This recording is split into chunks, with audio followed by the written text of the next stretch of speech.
로마서 7장 5절, 6절 두 절 말씀을 봉독해 드립니다. 로마서 7장 5절, 6절입니다. 우리가 육신에 있을 때에는 율법으로 말미암는 죄의 정욕이 우리 지체 중에 역사하여 우리로 사망을 위하여 열매를 맺게 하였더니 이제는 우리가 얽매였던 것에 대하여 죽었으므로 율법에서 벗어났으니 이러므로 우리가 영의 새로운 것으로 섬길 것이요 의문의 묵은 것으로 아니할지니라.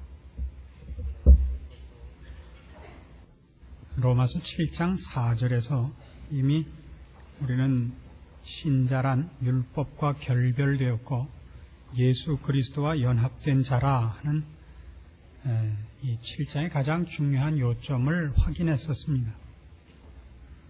5절, 6절에 이르면 그것이 왜 중요한가, 왜 그래야만 하는가 하는 설명이 나옵니다. 우리말 성경에는 생략되어 있지만 5절은 왜냐하면이라는 단어로 시작을 합니다.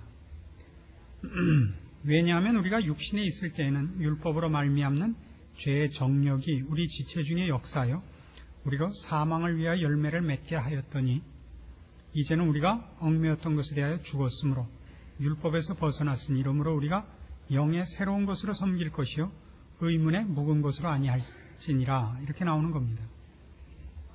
그래서 예수 그리스도와의 연합이라는 것이 왜 우리 구원에 있어서 신자들에게 가장 중요한 문제가 되는가? 육신에 있는 것이 이렇게 심각하기 때문에 라는 답이 됩니다. 근데 4절에서는 원래 육신을 들먹이지 않았고 율법과의 결별을 강조했었습니다. 또 5절에서는 육신으로 나옵니다만 육신에 있다는 말과 율법에 있었다는 말은 같은 뜻으로 사용되고 있는 것을 봅니다. 6절에 보시면 이제는 우리가 얽매였던 것에 대하여 죽었으므로 율법에서 벗어났다라고 같은 의미로 대꾸로 사용하고 있습니다. 그래서 먼저 우리가 육신에 있다 하는 이 육신에 있을 때 우리에게 일어난 일, 죄가 우리에게 사망을 열매 맺게 했다 하는 이 말을 중요한 내용으로 5절, 6절을 살펴봐야 하는데 우선 이 뜻을 이해하기 위해서 육신에 있다라는 말을 좀 더 정확히 이해할 필요가 있습니다. 언제부턴가 우리는 이 아마 그리스 문화의 영향일 것입니다마는 정신은 선하고 물질은 악하다라는 그런 사고방식에 젖어 있습니다. 그건 아마 우리가 마음속으로는 가끔 착한 일을 하는데 실제로는 실천을 못하기 때문에 그런 생각에 공감하고 있을지도 모릅니다. 그러나 그건 진리는 아닙니다. 사람은 사실은 악한 생각도 선한 생각 이상으로 합니다. 근데 악한 생각을 한 만큼 하는 사람은 몇 없습니다. 그렇지 않습니까? 그럼 거꾸로 정신은 악한데 육체가 선하다 그러는 사람은 아직 못 만나봤습니다. 똑같은데도 불구하고. 그래서 어떤 의미에서 정신은 선하고 육체는 악하다는 말은 변명용으로 쓰이는 것 같습니다. 그래도 내가 이래봬도 그런 말 하죠. 내가 이렇게 겉으로는 이래봬도 속은 청춘이야, 이런 어리석은 얘기를 자랑삼아 하는 사람들이 있는데 참 헛된 얘기죠. 여자분들이 그런 말을 잘해요. 간혹가다 이제 한 40대 후반 50줄에 막 들어서려고 이런 때, 그러니까 여자들이 이제 드디어 미모로는 더 이상 잴 것이 없어지려고 그러는 문턱에 섰을 때 신방 갈 때 요딴 소리를 해요. 목사님, 저희같이 할머니들하고 다니니까 싫죠. 어디서 배운 개벽다구 같은 소리인지 모르겠어요. 그 순간까지도 미모라는 것으로밖에는 자기 평가를 할 줄 모르는 거예요. 나이가 들면 멋있어져야죠. 나이가 들어갖고 오빠 나 최진실 같아 이러면 이게 무슨, 이 사람이 도대체 머리 큐가 돌고래인가 침팬지인가 그런 생각밖에 안 들죠. 나이가 들면 인격이 원숙해져야죠. 나도 20대로 돌아갔으면 이런 말을 하는 사람은 사장이 나 신입사원이 됐으면 이렇게 생각하는 거하고 똑같은 거예요. 젊다는 게 도대체 뭐 때문에 좋은 거예요? 그거 지나야 여기 오는 건데. 뭐 때문에 거꾸로 가요? 남자가, 나 이제 힘이 떨어져서 이제 늙어서 난 이젠 망했다. 그건 힘 좋으면 다예요. 그럼 뭐 힘 좋은 걸로 따지면 코끼리가 되시든가 뭐 이렇게 다니지 왜 사람으로 났어요? 사람이란 다른 겁니다. 그러니까 사람을 이해하는 것 중에 우리가 이 육신이란 말, 육체라는 표현을 대단히 죄악시하는 버릇이 있는데 아까도 말씀드린 같이 그리스적 발상이라 그랬습니다. 성경에서는 물론 이 육체를 이 한정된 것, 그 영원한 가치를 갖지 않은 것을 표현하기 위해서 육체는 풀과 같다, 이슬과 같다 이런 표현을 물론 쓰는 그런 육체를 표현하는 때도 있지만 오늘 우리가 보는 육신이라는 말은 사람이 자기가 자기 자신을 혼자 책임져야 되는 그런 존재로서 육신이라는 단어를 쓰고 있습니다. 그래서 율법 아래에 있다는 말과 육신 안에 있다는 말을 병행해서 쓰고 있는 것입니다. 율법 아래에 있다는 것도 은혜 아래에 있다는 말과 대치되는 말이고 율법 아래에 있다는 것은 그런 의미에서 자기가 자기를 책임져야 하는 다른 도움을 외부로부터 받지 못하는 처지에 있는 자를 표현할 때 율법 아래에 있다는 말을 씁니다.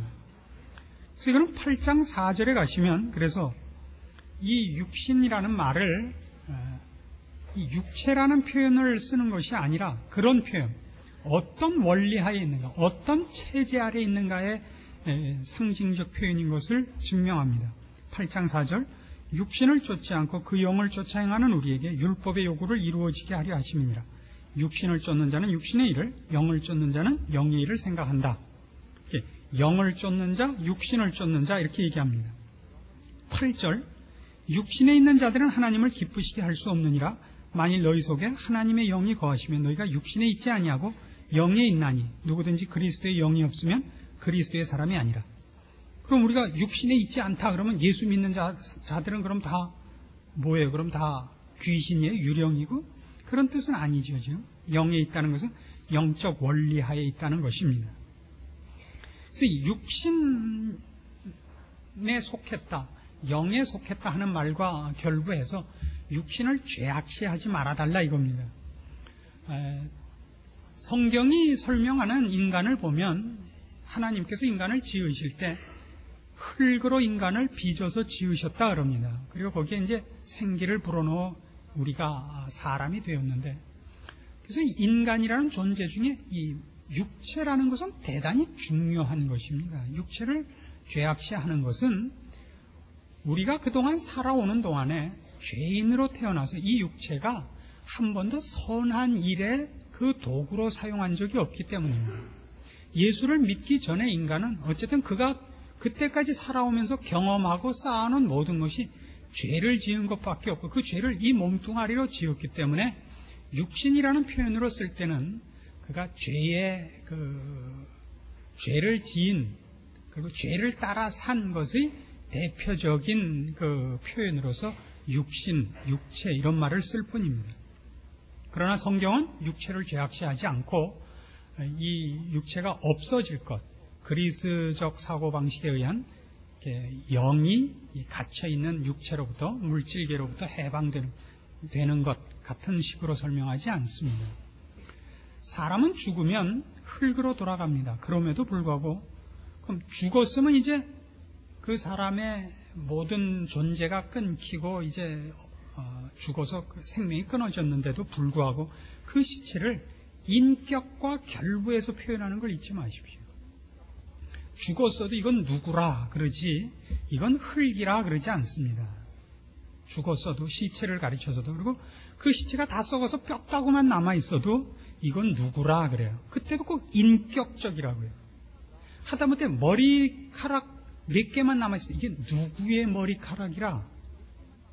그래서 그 인격과 절대 이렇게 분리돼서 인간의 육체가 인식되거나 호칭되지 않는단 말이죠. 그래서 우리가 육체에 대한 물질계에 대한 어떤 거부감, 부정시하는 것은 성경적인 개념이 아니고 세상적 개념인 것을 기억해 둬야 됩니다. 근데 이제 성경이 가르치려고 하는 건 뭐냐 하면 그 육신이 죄인으로 태어나서 여태껏 죄밖에 지어본 적이 없기 때문에 그 죄를 짓고 죄 아래에 있고 그래서 죄를 따라 사는 그 원리를 상징적으로 대표하는 것을 이제 육신이라 하고, 그렇지 않고 하나님의 뜻대로 사는 것을 이제 영이라, 이렇게 둘을 상징적으로 대조시키고 있는 것입니다. 이 둘은 교차되지 않고 이 두 영역은 공유되는 그 영역이 없습니다. 지금 로마서 7장 5절 6절에서 그럼 무슨 얘기를 하고 싶어서 이 얘기를 하느냐면, 우리가 육신에 있을 때, 즉 죄를 따라서 살 때, 율법 아래에 있을 때 하나님이 은혜로 우리를 간섭하시지 않고 우리가 우리 자신을 책임져야 했을 때 우리는 어떠했느냐? 앞에서 쭉 로마서에서 살펴본 바와 같이 때는 죄가 우리의 주인이었고 왕이었습니다. 우리는 죄를 거부할 수 없고 선을 혹 마음에 갖는다 할지라도 그걸 지켜낼 의지력도 힘도 없었습니다. 육신에 있을 때는 어느 만큼 죄가 우리를 좌우하고 흔들어냈느냐면 율법으로도 우리에게 사망을 열매 맺게 했다 이겁니다. 이것이 죄에 가공할 권세입니다. 율법이라는 건 원래 우리에게 이것은 죄다, 그러니까 이런 것은 하지 마라, 너희는 이렇게 살아라, 이것이 의다라고 가르쳐 준 것입니다. 그것까지도 죄는 우리에게 그것으로 죄를 짓게 만들었다. 선한 것을 갖다 입력시켜도 결국 열매 맺는 것은 어쨌든 죄악과 사망밖에 없었던 것이 육신 아래에 있을 때, 우리가 우리를 책임져야 했을 때 우리의 현실이었단 말입니다. 그것이 이 로마서 7장의 전체 내용입니다. 이 4절, 5절, 6절을 상세히 풀어놓은 것이 이제 로마서 7장의 마지막 부분입니다. 율법으로도 우리는 고쳐지지 않고 의를 맺지 못하고 우리 안에 율법을 가지고도 죄밖에, 사망밖에 열매 맺을 수 없었다. 왜 그러냐? 우리가 육신 아래에 있기 때문에, 우리가 우리를 책임져야 했었기 때문에. 15절 보십시다. 7장 15절. 나의 행하는 것을 내가 알지 못하노니 곧 원하는 이것은 행하지 아니하고 도리어 미워하는 그것을 함이라. 만일 내가 원치 아니하는 그것을 하면 내가 이로 율법의 선한 것을 시인하노니 이제는 이것을 행하는 자가 내가 아니요 내 속에 거하는 죄니라. 내 속 곧 내 육신에 선한 것이 거하지 아니하는 줄을 아노니 원함은 내게 있으나 선을 행하는 것은 없노라. 내가 원하는 바 선은 하지 아니하고 도리어 원치 아니하는 바 악은 행하는도다. 만일 내가 원치 아니하는 그것을 하면 이를 행하는 자가 내가 아니요 내 속에 거하는 죄니라. 그러므로 내가 한 법을 깨달았노니 곧 선을 행하기 원하는 나에게 악이 함께 있는 것이로다. 내 속사람으로는 하나님의 법을 즐거워하되 내 지체 속에서 한 다른 법이 내 마음의 법과 싸워 내 지체 속에 있는 죄의 법 아래로 나를 사로잡아오는 것을 보는도다. 오라 나는 곤고한 사람이로다. 이 사망의 몸에서 누가 나를 건져내랴. 자기가 자기를 책임져야 했던 사람들, 자기 밖에는 자기를 보호할 수 없었던 입장에 있었을 때, 인간은 도덕과 율법이 그에게 주어진다 할지라도 그것을 행할 능력이 없는 것입니다. 선을 행하려고 해도 그 선을 행할 힘이 없고, 그 선을 행하도록 우리 마음에 어떤 법이 나를 내버려 두지 않더란 말입니다. 심지어 율법은 그 선한 것을 가지고도 율법이 우리를 죄를 짓게 하는 것이 아님에도 불구하고, 율법이 악한 것이 아니고 선한 것임에도 불구하고 그 율법을 들이대면 우리는 그 좋은 것을 가지고도 죄를 만들어낼 줄밖에 모르더라 말입니다. 7장 9절 말씀입니다. 전에 법을 깨닫지 못할 때는 내가 살았더니 계명이 이름에 죄는 살아나고 나는 죽었도다. 생명에 이르게 할 그 계명이 내게 대하여 도리어 사망에 이르게 하는 것이 되었도다. 죄가 기회를 타서 계명으로 말미암아 나를 속이고 그것으로 나를 죽였는지라. 이것이 육신에 속한 자, 율법 아래 있는 자들의 처지였단 말입니다. 실제로 이런 일들은 우리 주변에 얼마든지 있습니다. 제가 군에 갔을 때 처음 훈련소에 들어가니까 훈련소 소대장이 거듭 이런 경고를 했습니다. 담요 갖다 주고 떡 바꿔 먹거나 총 갖다 주고 떡 바꿔 먹는 놈 있으면 누나를 빼놓겠다고. 그래서 저 같은 사람은 정신이 없는 거예요. 아니, 담요를 갖다 주고 떡을 바꿔 먹다니, 군인이.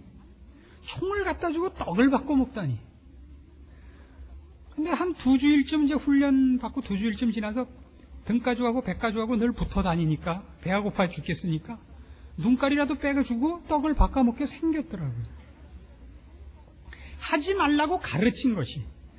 그러니까 만일 그 경고를 듣지 않았으면 모포 갖다 주고 떡 바꿔 먹는다는 발상은 안 일어났을 텐데 그 경고를 들었기 때문에 요걸 주면 떡이 생기겠구나 라고 생각이 들더라고요. 그래서 사격 훈련을 받으러 사격장에 나갔는데 이동주부, 그러니까 늘 쫓아다녀요. 철조망 밖으로. 떡 싸세요. 군인 아저씨 그거 주고 이 떡하고 바꾸자 이거예요. 그러니까 우리가 달고 다니는 군장 중에서 삽, 수통, 탄띠 무엇이든지 바꿔주는 거예요. 떡하고. 우통이라도 벗어주게 생긴 거죠. 얼마나 큰 유혹이었나 모릅니다. 왜 안 했다고요? 기회가 없어서. 의지력이 강해서가 아니라 기회가 없어서 못했어요. 늘 서 있는 자리가 철조망으로부터 멀어서 못 바꿔 먹고, 가까이 있던 놈들은 예외 없이 바꿔 먹고, 그리고 밤새 얻어 터지고, 그런 일의 악순환이었죠. 우리가 요즘 영화나 TV나 폭력물이 난무하는 것을 봅니다. 우리가 그걸 재미있게 보는 것은 내가 그것을 쓸 이유가 없는 동안만 재미있는 것입니다. 근데 그게 우리에게 얼마나 많이 이렇게 쌓여서 누적되어서 나쁜 일을 만드느냐면, 여러분이 나중에 화를 내야 할 일이 생길 때 여러분이 클린트 이스트우드이 된다는 걸 아십니까? 여러분이 황야의 무법자가 되는 거예요.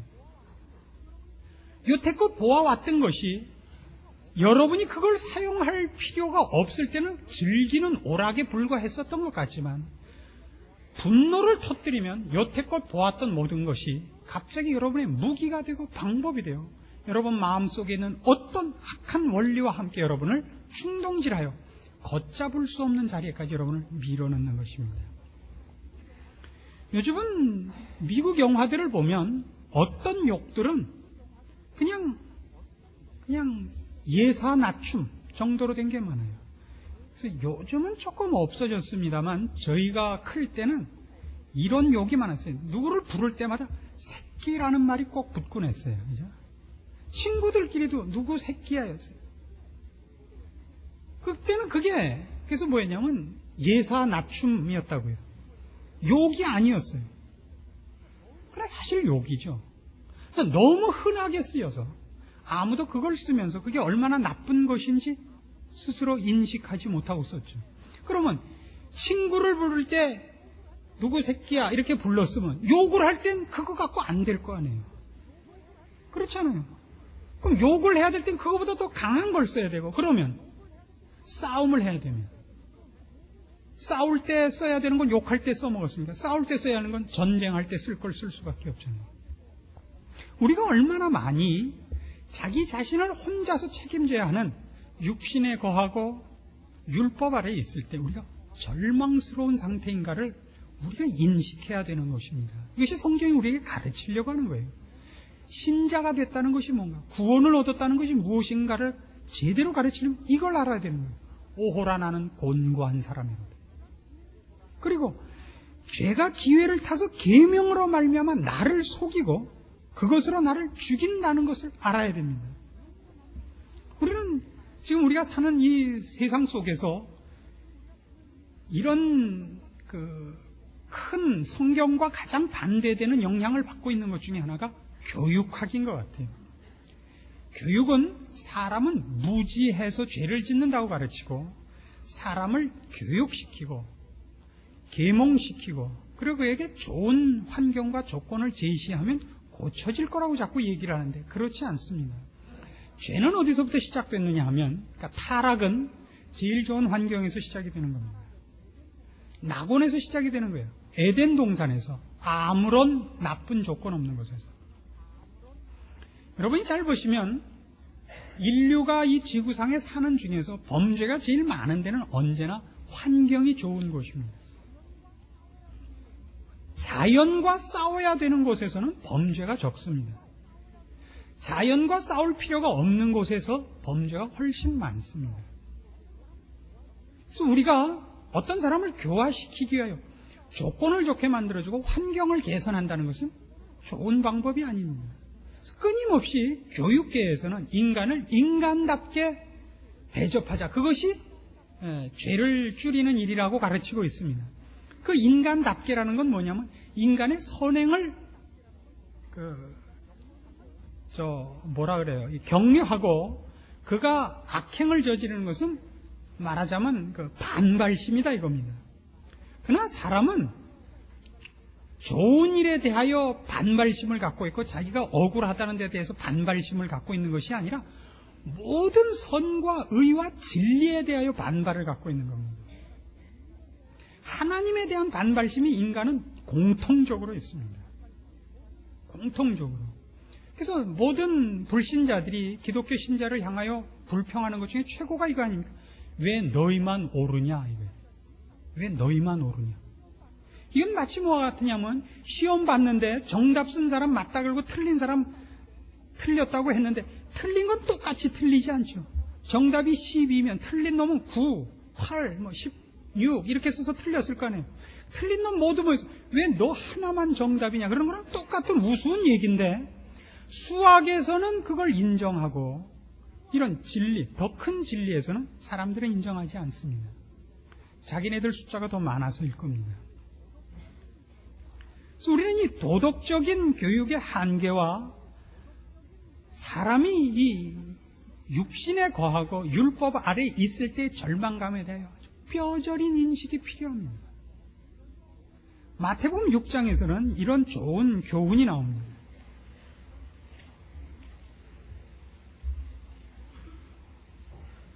마태복음 6장 1절 보십시오.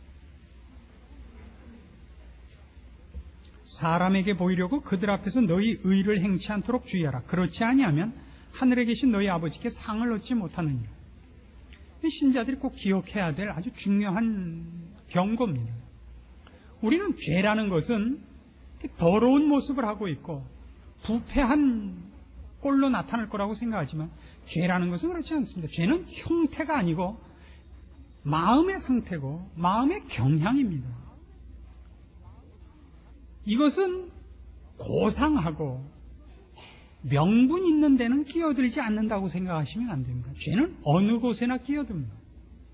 무엇에도 끼어드느냐 하면 남을 돕고 하나님께 기도하고 금식할 때도 끼어드는 것이 죄입니다. 그래서 어떻게 끼어드냐면 가장 고상한 종교적인 행위를 하는데 그 종교적인 행위가 하나님과 상관이 없는 것이 되게 하는 것이 죄입니다. 결국 자기 자신을 치장하는 것이죠. 기도를 자기 자신을 치장하기 위해서 할 수 있습니다. 얼마나 무섭습니까? 금식을 자기 자신을 숭배케 하기 위하여 할 수 있습니다. 구제를 자기 자신의 잘난 것을 증명하기 위해서 할 수 있단 말입니다. 하나님을 사랑해서 하는 것이 아니라. 아까 우리가 로마서 7장에서 본 바와 같이 율법으로 말미암는 죄의 정력이라는 건 얼마나 무서운 표현입니까? 가장 선한 일을 하면서도 우리는 그 선한 일로 죄를 지을 수 있는 존재들이라고요. 구제불능이죠.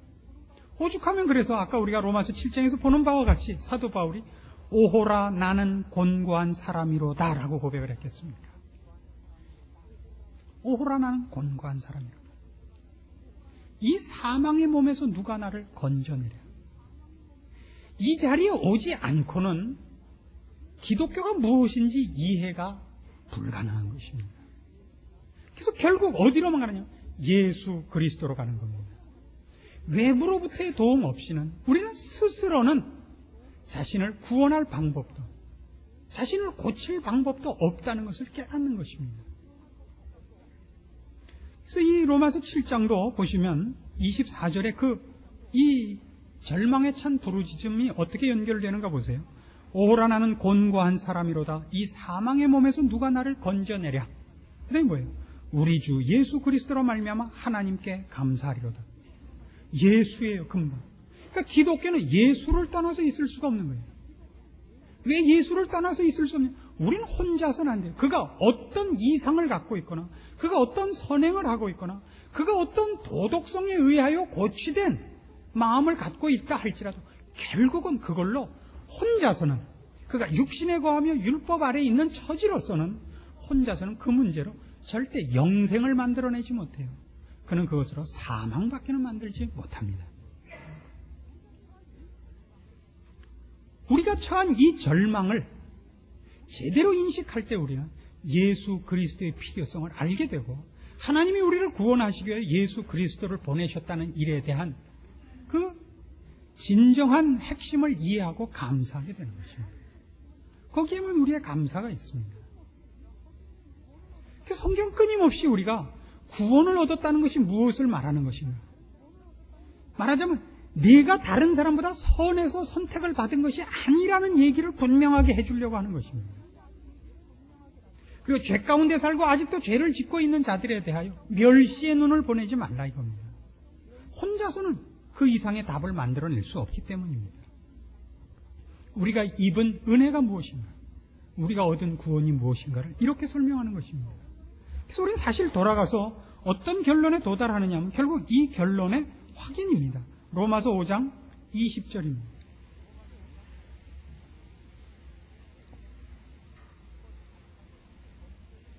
율법이 가입한 것은 범죄를 더하게 하려 함이라. 그러나 죄가 더한 곳에 은혜가 더욱 넘쳤나니 이는 죄가 사망 안에서 왕노릇한 것 같이 은혜도 또한 의로 말미암아 왕노릇하여 우리 주 예수 그리스도로 말미암아 영생에 이르게 하려 함이니라.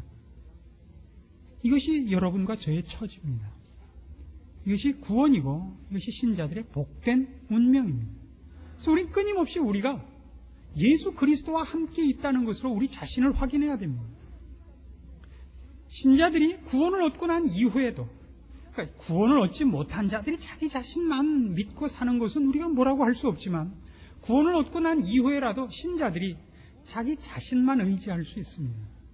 하나님이 구원을 주셨으니까 구원 얻은 자로서 또다시 나 혼자다 이렇게는 가지 말라 말입니다. 그게 아니라 구원이란 예수 그리스도와 연합한 겁니다. 그 저는 혼자였고요. 그때는 무엇을 주든지 다 나 혼자 책임을 져야 됐으니까 율법 아래에 있다는 것, 내가 나를 책임져야 한다는 것, 나에게 아무리 좋은 지도와 좋은 내용과 무슨 좋은 것들이 주어진다 할지라도 나 혼자 그것을 결심하고 나 혼자 그것을 만들어내고 나 혼자 그것을 책임져야 했을 땐 우리는 그 모든 것을 사망으로밖에는 끌고 가지 못했습니다. 이제 예수 그리스도와 함께 있기 때문에, 그의 간섭과 그의 은혜가 우리를 통치하기 때문에 이제 우리는 무슨 일을 만나든지 그것으로 영생을 열매 맺게 되어 있는 것입니다. 이것이 신자입니다. 그래서 그 안엔 자랑이 없고 감사만 있으며 낙심이 없습니다. 로마서 8장 28절입니다.